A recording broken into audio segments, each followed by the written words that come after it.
The Big Ten and the SEC are going to be calling the shots as it pertains to the college football playoffs. Welcome into the Behind the Wall podcast. Today, we are going to be diving into some newly released details on what could be forthcoming in this new college football playoff format and beyond. So hit that subscribe button if you enjoy the show, and let's get right into it. So Ross Dellinger is one of the best in the business at covering college football. He works for Yahoo Sports as a senior college football reporter.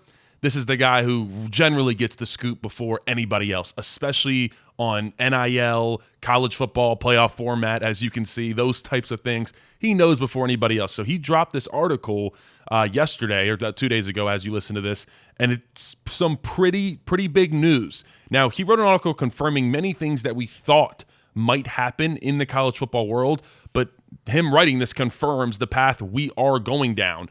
The Big Ten and the SEC are going to essentially be the AFC and the NFC, two super conferences.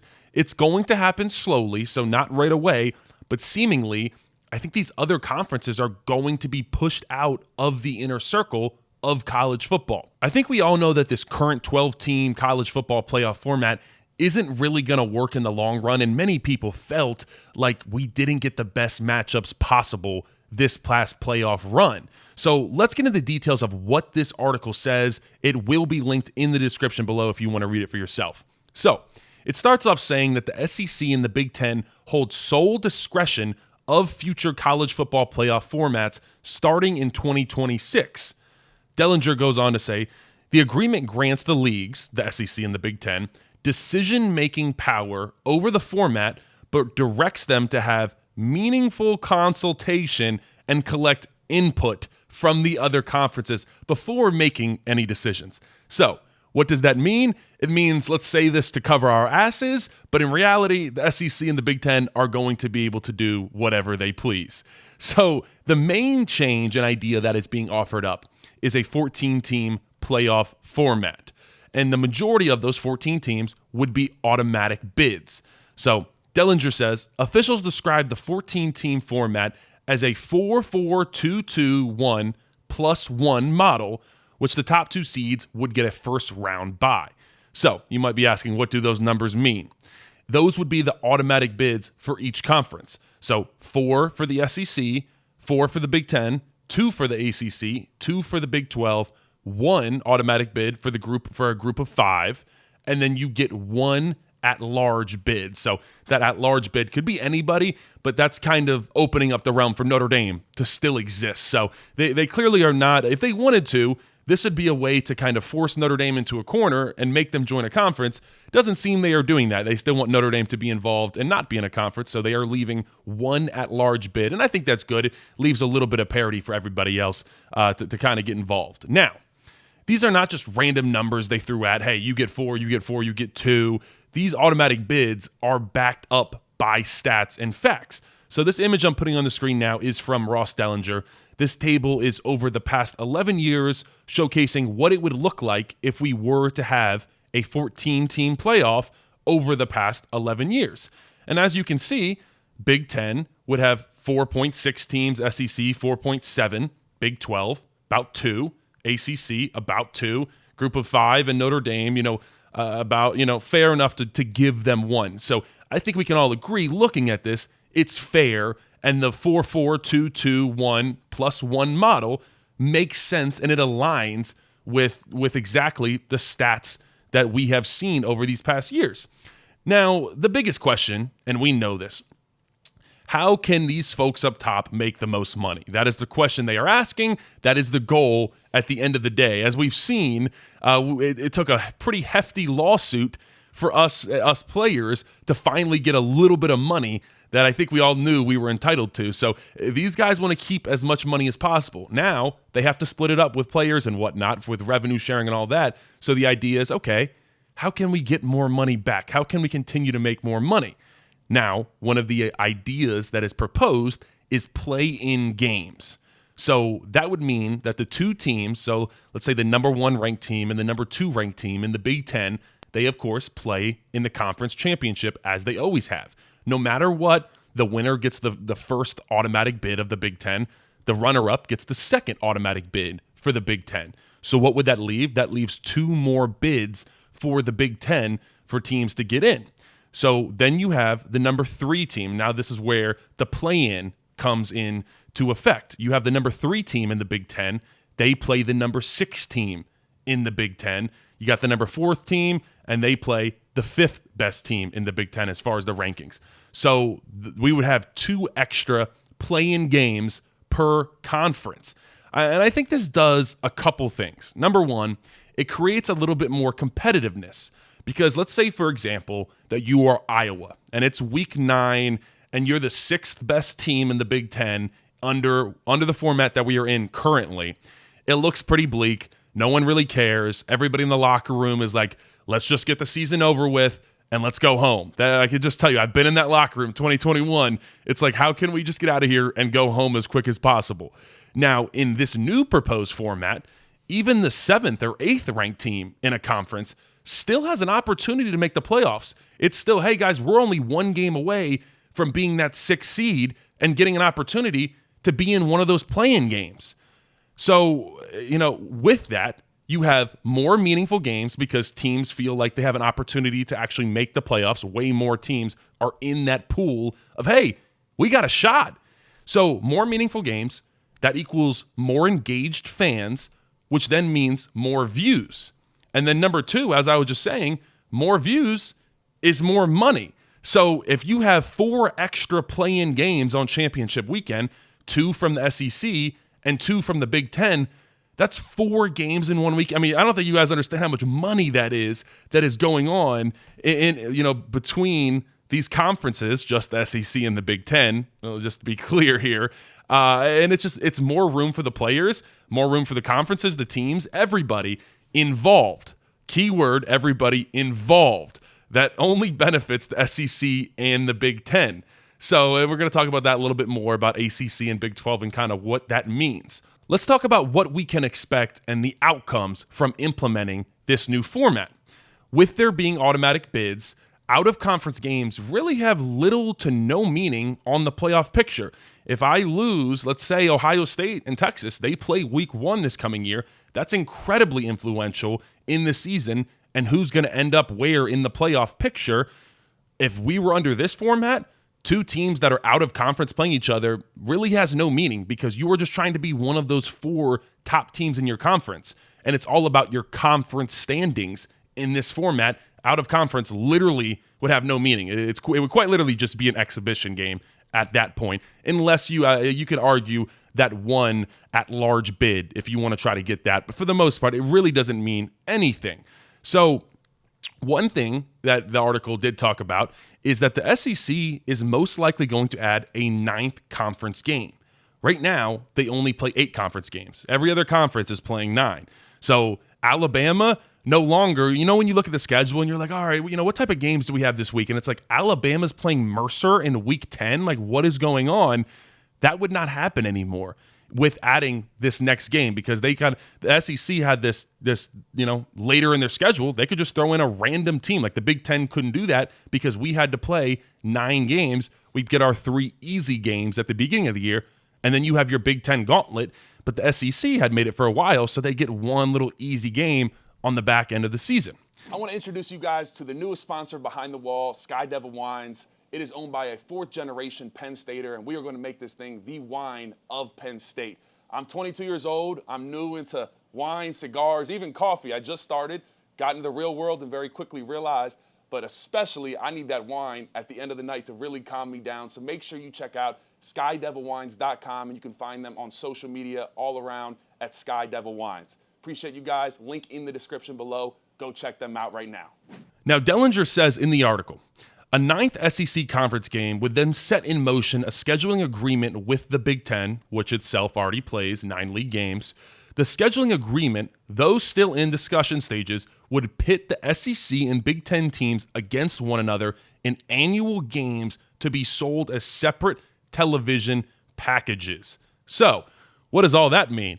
This is basically the way of creating, as I said earlier, all these guys up top, all the, all the owners, all, commissioners, all that stuff. How can we generate more money? And the idea is, hey, if we have the SEC and Big Ten play games against each other, especially early in the season, That's great money. Instead of Penn State playing Nevada, how about Penn State plays LSU? That gets the fans jacked up, everybody involved. So the idea is we will see Ohio State, Alabama, Penn State, LSU, Oregon versus Georgia. And number one, like I said, it's massive money. Do you know how much these TV companies week one would pay to have Georgia and Oregon go at it? I mean, that's a lot of money. And like it said, they are talking about selling these as separate television package. So one-off games of saying, hey, pay us whatever, $5 million for the rights to show Oregon versus Georgia. Well, a lot of TV companies are going to do that. So number two in this format, and the reason why I think a lot of teams in the Big Ten and SEC would be okay with this is because those games don't hurt you as far as playoff implications. We just talked about that. Anything that's not directly in conference really has no bearing on your seeding in your conference, automatic bids, because it is all about your conference standings. Now, some people can argue, as I said earlier, anything that's not in conference is essentially an exhibition match at that point. So yes, I can agree with that. If a game doesn't really have meaning in the outcome, is it that big of a game? I'll tell you though, as a player, if you tell me we're going down to Death Valley week one to play LSU, I'm turned up, and I guarantee you the fans are turned up too. Like, that is big. That's big for fan bases. That's big for just in college football in general. So I think, yes, I see the other side of it as it doesn't really mean anything, but I think everybody's getting up for that one. I think they are. That is for sure. Now, let's talk about who will not like that. These other conferences. Because right now, it basically feels as though the NCAA and college football are saying, okay, Big Ten and SEC, you guys are tall enough to go ride the roller coaster, go on, have fun. And then everybody else, the Big 12, the ACC, groups of fives, they're looking up saying, wow, that looks like a lot of fun. I wish we could be included on that ride. So everybody just got to stand by, as it seems like college football in general is just going to cater to the Big Ten and the SEC. Now, we heard from a couple other commissioners on this new proposed formats. ACC Commissioner Jim Phillips said, there needs to be fairness and access to the championship. It needs to be a true championship, not artificial and not invitational. Big 12 Commissioner Brett Yormark said, I'll be armed with data. And he was talking about in reference to talking about the predictive analysis, which is what this all is, saying, hey, that's why that's why the Big Ten and SEC should get 4 teams each year, because that's what the data has shown. So I don't really know what data he's going to use, considering the Big 12 isn't that good, but I guess we will see. But it's clear, really, anybody outside of the SEC and Big Ten is not happy about this one bit. And I will say, there is that possibility where there is a season where the Big Ten has really 3 teams that really only deserve it, and it's like the 4th team that gets in is it's like a random Michigan State or like an Iowa, and it's like they don't really deserve it.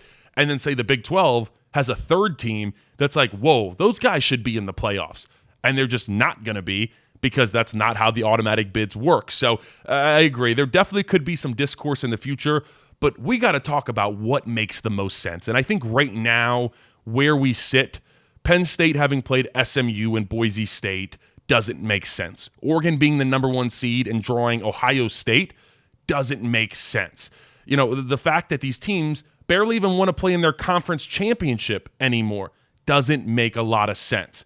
So I understand why I think this needs to happen, and I think you're going to be okay with it if you are a fan of the Big Ten or the SEC. You're going to say, I love this. We're going to pit each other against each other. We're going to have more meaningful games, because at the end of the day, everybody loves a good noon game against Bowling Green. Well, maybe not against Bowling Green, actually. That didn't go too well for us this year. We snuck out. But everybody loves those noon games because we're just used to it, like early on in the year where there's no stress and we're just having fun. But how much more fun would that be if Georgia's coming to town? Instead of just Kent State or somebody. Like, that's a lot more fun. It's more meaningful. And that's the route we're going. Like, I don't think college football in general has room to have these slack games to where you're inviting Kent State up and, mind you, paying them like whatever, $2 million, $3 million to come play you. Like, I see that starting to slowly fade away.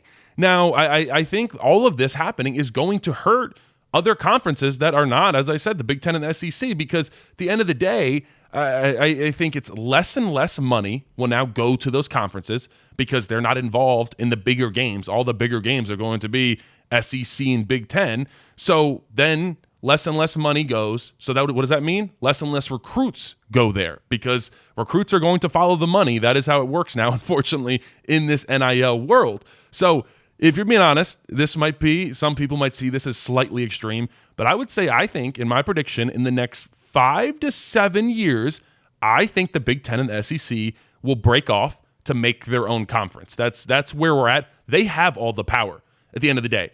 They have the views, they have the eyeballs, they have the fans, the viewership, all of that. So that's what I see happening because it just makes the most sense. They're going to have to pay these players more and more money. As college football just continues to change, we're going to see the College Football Player Association come to fruition. That is going to be college football players making more and more demands. The NCAA seems incredibly obsolete at this point. They get their butts whooped every single time they step into court. So, that would only make the most sense. It's like, hey, we're going to retake the power and we're going to make this all kind of add up to be right. So who knows? Like I said, we have so much change coming in college football. For you traditionalists, yes, I am sorry. It is gone. Kiss the old college football goodbye. You'll never see it again. And unfortunately, for the people that fall into that category, yes, money does indeed ruin everything. The reason this is all happening is because of NIL and revenue sharing and the fact we started to pay the players. But if you want to be mad at someone, be mad at the NCAA, because as I said earlier, now that everybody's scrambling, hey, how can we find a way to make the most money? So that's why all these ideas are coming about. But that was what the NCAA did. They said, how can we make the most money for the longest period of time? Oh yeah, not give the players anything. So now what happens? Well, this is what happens. So you kind of getting punched in the face for what you did. I'm sorry, the NCAA, it sucks, but it seems like so much of this is going to go away. Who knows what happens with other sports, because we're talking about leaving the NCAA if we were to basically have Big Ten and SEC break off into their own leagues. This has all been talked about, but now it seems like it's really coming to fruition and we're going to start to see some movement. So we have one more year of this current format, so nothing is happening until 2026. So do not worry. We will still see a couple group of 5 teams back in the playoffs next year, and it should be interesting. But who knows? I think if we have one more year like we did last year, it will only solidify the fact that a move to something like this format, the 4-4-2-2-1+1, makes the most sense. So excited to see how it all unfolds. I appreciate you guys tuning in. I know there's a lot to take in, so please leave comments below. I would love to converse with you guys. I love hearing from you guys so much. So appreciate you guys tuning in. Like, comment, subscribe. Peace.